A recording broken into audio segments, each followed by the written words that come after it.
Hello, Nick Davis here, and we're going to take a look at another White Dwarf retrospective. This time it's going to be White Dwarf 224 April 2000. This book was made in January 2000, I believe, if I remember how we do the timelines in White Dwarf. One in hand, one in production, one being printed, if I remember basically how it all goes. This particular White Dwarf will feature the Codex Space Wolves. Yes, the Wolves are here, the Wolves are here. Also, it's Warhammer, Games Workshop, and Warhammer 40k. And we've got the Golden Demon Awards, the Warhammer Civil Wars, Codex Space Wolves, and Warmaster Empire. Warmaster Empire is released in this. Warmaster is the Warhammer version of Epic 40k, or whatever they call it now. So, that being said, we should probably crack this open and take a look at what's going on inside, shall we? Also want to mention this is the UK edition as well. So, right, let's make sure it gets nice and centered for you guys in the camera. Okay, so usual contents here are basically big pictures and little departments. Warhammer's in one place, 40k's in one place, Warmaster's in one place, and look, there is absolutely zero Battle Fleet Gothic. Anyway, the beautiful Space Wolves combat cover is by Dave Gallagher. Look at that, it's fantastic. I think that's great. Games Workshop News, Warhammer World stuff's going to We've got the Sons of Us coming up. That's basically the Wolf Scouts, which are basically the reverse of Space Marine Scouts, because these are the old guys, not the young guys. Right, what else we got going on in here? Warmaster Terrain, Men of the Empire, Golden Demon Winners, Duke Leto's Lament. This is the Warhammer Battle Report featuring Paul Sawyer's Beastman versus Dave Taylor's Imperial Guard, if I remember rightly. The production team for this issue is Paul, Graham, Nick, that's me, Matt Hudson, Simon Schuker, John, Michael Back, and I do apologise, John, I cannot put a name to the face, and Phil Kelly. Phil Kelly will be appearing later on in some other bits and pieces. Contributors are Rick Priestley, Gavin Thorpe, Nigel Stillman. I've got this up a bit more light so I can see it. Jeff Johnson, Jess Goodwin, Tim Adcock, Alessio Gavatori, Dan Abnett, Stefan Haas, Dave Taylor, Justin Keyes, and Jonathan Green. Artwork by John Blanche, Dave Gallagher, Alex Boyd, Neil Hudson, Rolla Kennedy, Cole Kabinski, and John Wigger. I've got to get some better pair of glasses before I do the minutiae here. Heavy metal team for this issue are Owen Branham, Martin Foote, Mark Jones, Keith Robinson, Neil Green, Richard Baker, Dave Thomas, Joe Hill, and Chris Smart. Yes, I am definitely going to change to a bigger pair of glasses, and that is actually a motorbike going by if you can pick some up on my microphone. Okay, we open up with the Fat Block editorial. This time he is talking about the Games Workshop Warhammer Award for the K champion here having Lenton. I can't remember how I did in that tournament. I think I did okay, but not brilliant. And it was fun. I built my Dark Eldar along. I think I placed 4th or 5th, I believe. But that's good fun stuff. I think we're going to see that probably next month anyway. Warmaster Empire figures are here. Nicodemus, the incredibly large wizard. O'Neill Bristol Star. Finally, it's gone from pictures to actual what we can see was going inside. Space Wolves are here, joining the hunt. The IKEA, I always say IKEA, Akira bike designed for the Stefan move from White Dwarf 242 by Francis Xavier Nigo. Basically, we break down the parts so you can see what it's actually made out of. That is a fantastic looking bike, isn't it? Kablam, that's a demo charge catechins. Basically, they are Space Marine killers with that. Next issue is the Land Raider issue. That's got a huge heavy metal showcase in it, and I take you through step by steps to how to do the issue for the how to build your yes, I'm going to use my words today. How to build your Land Raider kit in 243. It's a big issue, lots of feature and that sort of thing. I think that took like 20 pages to do that entire thing. Land Raider kit is absolutely amazing. I'm pretty certain it's still in service today. It was a beautiful set at the time. Certainly a fairly large piece compared to the old Land Raider, which you could get for 2 in a box. Metal hardware, talking about bits and buckles and that sort of thing. I have to say that might actually be a crotch shot of me there, so I do apologise to everybody. Okay, go ahead, Black Library, and we open up onto the first splash page of Codex Space Wolves, which features the cover of the Codex Space Wolves, which basically looks like a Bloodclaw killing some greenies. So there we go. Sons of Us by Jervis Johnson talks about how they Space Wolves are a unique army and how Codex Space Wolves basically uses the Codex Space Marines and adds a little colour to it. And yes, that was a huge plastic toy painted in bone colours. Oh look, still got the old old $20, well, not the old $20, the old 1980s Rhino there. Have we updated to the new Rhino? Does that come out after the Land Raider? I think it comes out after the Land Raider, doesn't it? Got the bike says, I never figure out why they're on bikes. I hear they're now in giant wolves, which I think is absolutely hilarious. And then basically against Cornet Berserkers are about to get their butts handed to them there. Cornet Berserkers always got their butts handed to them in 3rd edition 40k, if I remember rightly. Grayson Pictures said, it's talking about what makes him special with his Space Wolves war gear, about how it touches and basically, you know, little bits of Jim's saying, hey, you can talk to me about any feedback right here and there, and then his signature. And then we go into Super Interchangeable Space Wolves, where just go and talks about the new Space Wolf plastic sprue that basically comes in the Space Wolf set, so you can interchange them with the normal tactical plastic marines and make your own Space Wolves. I believe I had something to do with this article. It probably means we've seen so much grey, because I still want to show you how the toy soldiers were made. So you can see the bits and pieces used in the toy soldiers to make various things, and make great little tactical sets, and actually great little add-ons for other bits and pieces as well. For example, into Warhammer as well. I'm surprised we didn't do some Warhammer crossovers in this, but I think we were just concentrating on Space Wolves. The Battle of the Fang, which is the big Battle of the Fang, where basically somebody stupidly invaded Rus with Chaos Cultists and decided to basically try to destroy the Space Wolf Monastery of the Fang, and rightly got their butts finally kicked to them in the end. Game of the Battle of Fang, Battlefield Gothic and Warhammer 40k, adding those together, so you can basically combine Gothic and 40k into who's saying. I'm surprised they didn't try to put a epic scale thing in there as well, and use the Chaos Cultists, which really don't think they can actually stand a chance against one tactical marine, let alone an entire Fortress Monastery. But hey, that's what it is. Into the retail sections done by Andy Sharman. And then we jump into the Men of the Empire for Warmaster. Now, I never did collect a Warmaster army. I'm going to say that right now. And I said that in the last issue when we were talking about Warmaster. But the toy soldiers for Warmaster are much the beautiful toy soldiers ever made for a gaming system. They were clear, they were precise, you could tell what's going on there. And they basically captured the character of the actual bigger 28mm or 1-inch high brev thing of that time. So that's really, these are still really, really nice. They still hand up the test of time now. Some of the best toy soldiers for any game system ever made. Empire Cavalry there looks really nice, and the missile troops look good. It just works. Just little miniature things, and it just really nicely thought out. Really nice little toy soldier game. I know that's a lot of praise for somebody who never collected the Warmaster army, right? Well, I never really got time to paint one, but I did play a couple of games, and I really did enjoy it. Black Library presents with the 2-page spread that basically was probably a bigger file size than the entire White Dwarf put together. Making a scene, we jump into making a scenery with Nigel Stillman, telling you how to make basic battlefields using Warmaster scenery and bits and pieces. Look at that, it's leeching for trees, stones, and some basic hills. And a green mat of all things. Making very basic battlefields. I mean, you got a different scale here, so you don't have to basically go too crazy with your ruins, and you can basically be very effective with minimal outlay. That's just stones from a garden, for Christ's sakes. That's really that easy. Basic terrain continue, talking about how to make a hill. I think I had to basically cut out and paint a hill very quickly. As you can see, it's painted so quickly you can't even, the green's not even dry between the layers, because I think we just couldn't wait to take the picture.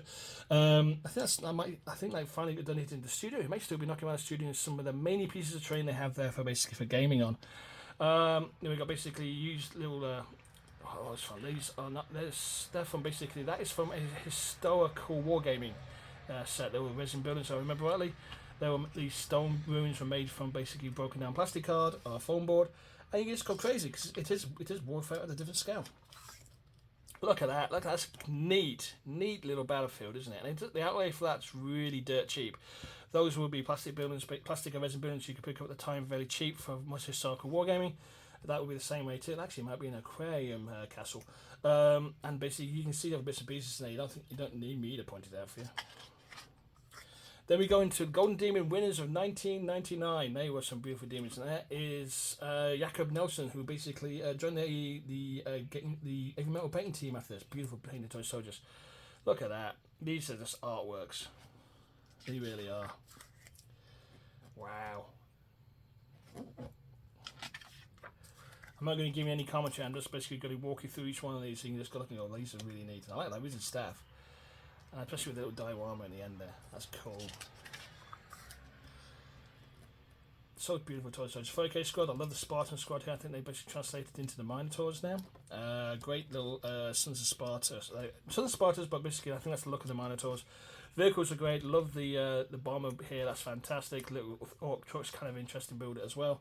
And third place, Dark Riches, which is kind of interesting because I think the toy soldiers were the best, but the paint job models was really nice. Battle scene is something that basically, if you looked at it from basically say White Dwarf 90, it wouldn't look too much out of place from White Dwarf 90 in the way it looks and feels.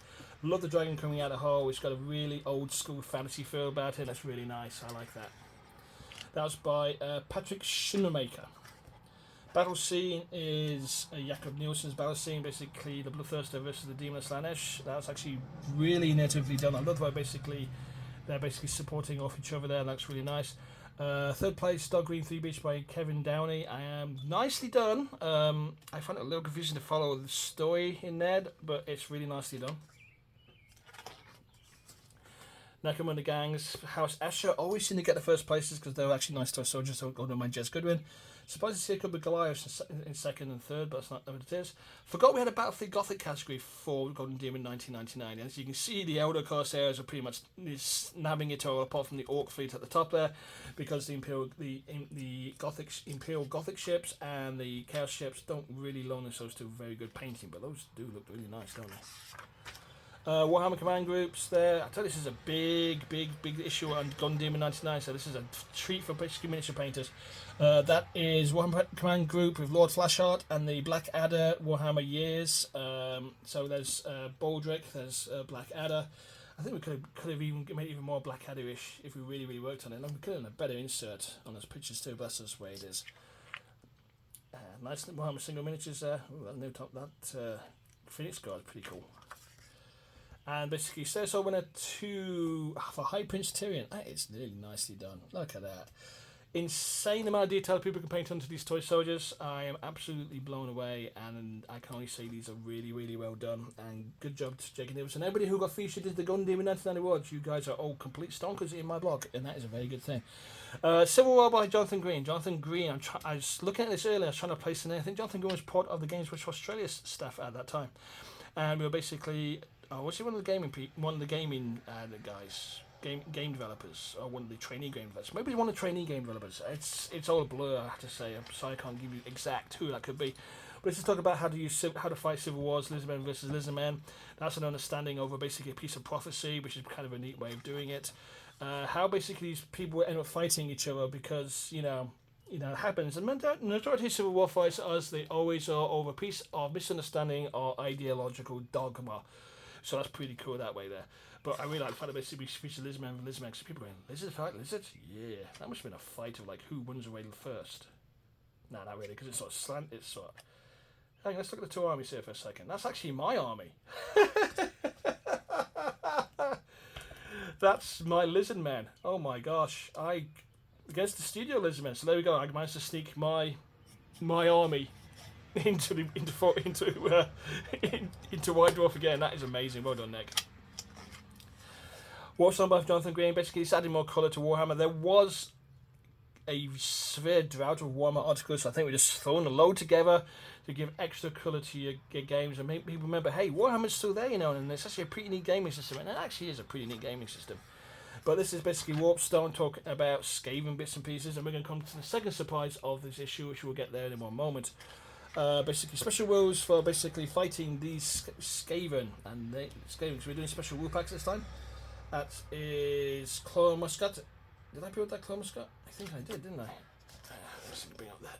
There we go. That's Claw Muscat and Morgus Sanguinius, the two special Skaven characters for these scenarios. Let's get this back into the centre again. There we go. And then there's the Rat Tank. Now, to my total surprise, now I had to double check this myself. Let's get this nice and centered in the screen. So up, down, down, down is up is down. There we go. Let's center the screen. I have no memory of building this Rat Tank, but I built it. But I have no memory of building it. I must have had like a day to build it or something like that, because it's so really basically thrown together. But I have no memory of building it. But I did build it. So there we go. Lots of plastic bits in there. That is a Orc crawler stuff, Imperial steam tank. Obviously, there's a big old rat wheel behind there. Boiler was pulled from another piece I had somewhere. Turret from basically, I think that is from an old Orc vehicle by the looks of it.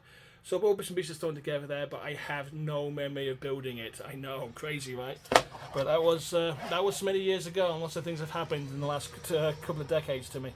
But that's kind of neat there. That's just down here, basically. Also for Modern Challenge, Nick Davis has put together his vision of the Rat Tank along with a conversion of much as the model that the Morbus is based on Lord's Scroll vehicle.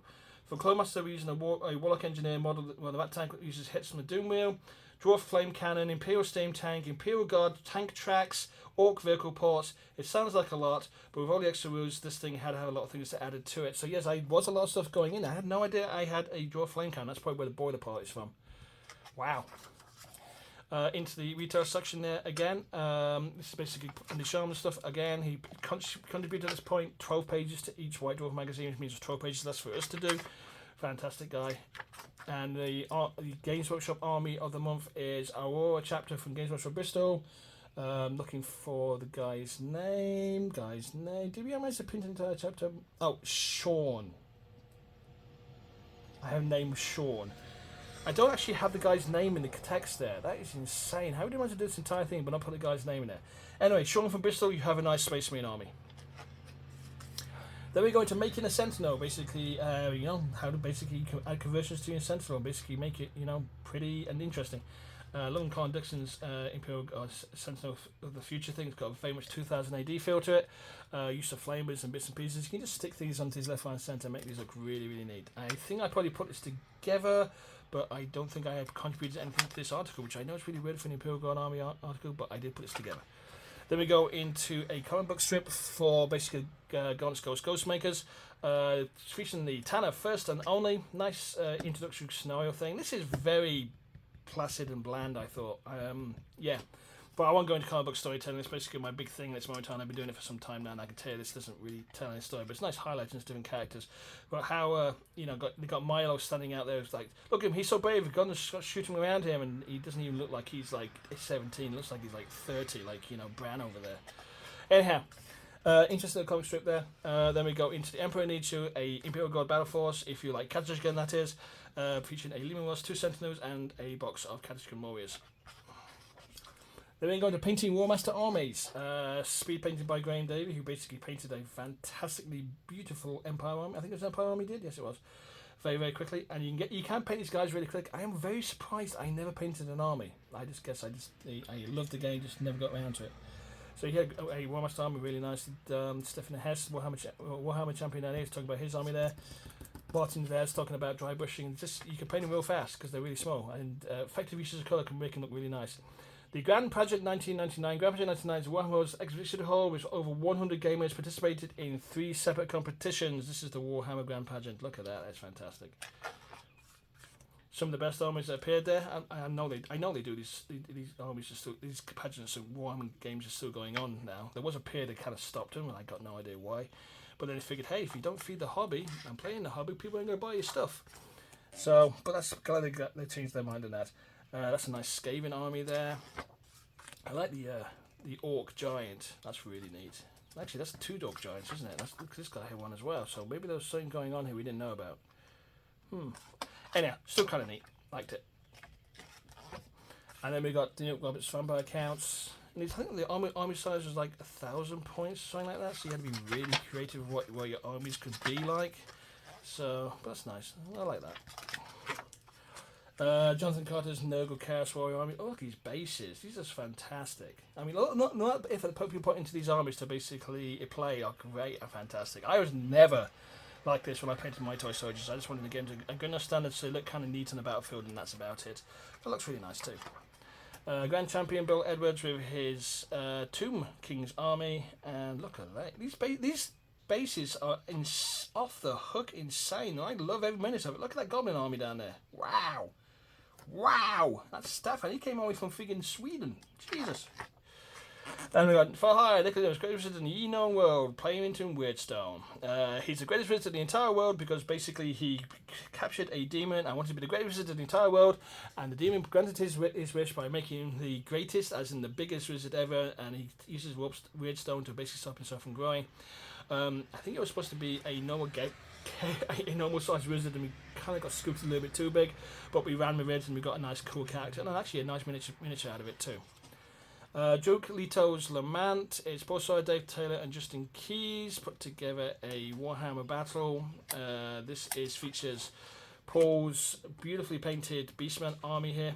and against Dave Taylor's quirky but beautifully painted, not your regular Empire army as well. And they have at it. And it's about 2,000 points either side, and it's a battle.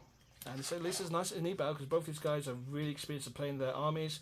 They have armies actually built to be armies, which makes a heck of a difference in gaming, I can tell you. And we have a regular, good old-fashioned battle report here. Basically, you know, as two really good generals square off against each other. I won't go into the details, obviously there's no point in doing it. There's an interesting picture of Paul there, and Dave. Yeah, interesting. Actually in the store there. Interesting. I can't. I wonder when this was. I know they played the game in the studio. So yeah, a quick clue. Must be right down to Warhammer World afterwards. And that they've been out just a game structure store because Warhammer World wasn't quite a thing at that time. But look at that, fantastically done. Many montage broke from combat and run. The Masonry partner following close behind. And the Marienburgers, the Empire Army, take out the Beastmen. So yeah, good battle report by two real good gamers. I can't remember.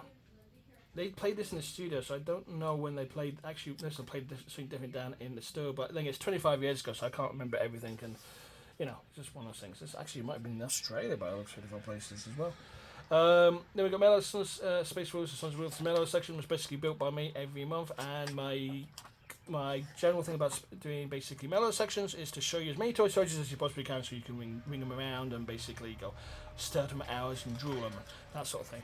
At this time, Anthony Bath was doing the photography for me, and I had to point out how to photograph these things. We had to show the pointy bit at the back, and the guys at the front had to be in the same focal length area, with basically the details shown throughout, and you had to show the back scrugs. You could easily lose them on such small toy soldiers, but I managed to get the photography right for these two, so that's kind of neat. So Lizardmen, because Lizardmen are obviously featured in the army, so we'll let's show more about them again. Ketchikan Jungle Fighters, because basically they were the most popular Ketchikans at the time. Ketchikan Demo Chargers, surprised even though we featured them in the news, we didn't do basically a feature on them in the section. I was actually always a little bit disappointed by these guys, because I thought we could do something really neat with them. But I still remember Penitents and Penal Troopers, and I still realised this still would have been a fantastic addition to Imperial Guard. And then we go into Space Wolves here. Here's all the Wolves. Look at that, $40 battle box set, which is $160. That's £40, and it's $160 to buy the equivalent now, I believe, if I remember the numbers rightly. And that old-fashioned Rhino in there. Wow, gosh, God blimey, this is a trip down the special road. Maybe late. And Halfley Space Wolves were basically from the second edition Space Wolf Codex. So they got some life out of these toy soldiers. An Advanced Order of the Land Raider now, which is coming up. That'd be 244. And there we go. And we finish with a cover Warhammer Siege. We must have done a different siege thing here. I think we want to do a feature Warhammer Siege, basically show there is toy soldiers going on. And then we did a siege section just here. And that, my friends, is White Dwarf 244. Did I do 243? I must have done 243 already. Oh, good lord. If I've jumped one, I've jumped one. I do apologise. If not, I'll go back to it. I don't think I have. I've done 241, 242, 243. Okay, so I don't think I've jumped one, but but we should be okay. Anyway, quick announcement time. I am going to be skipping 1 week to do my White Dwarf retrospectives.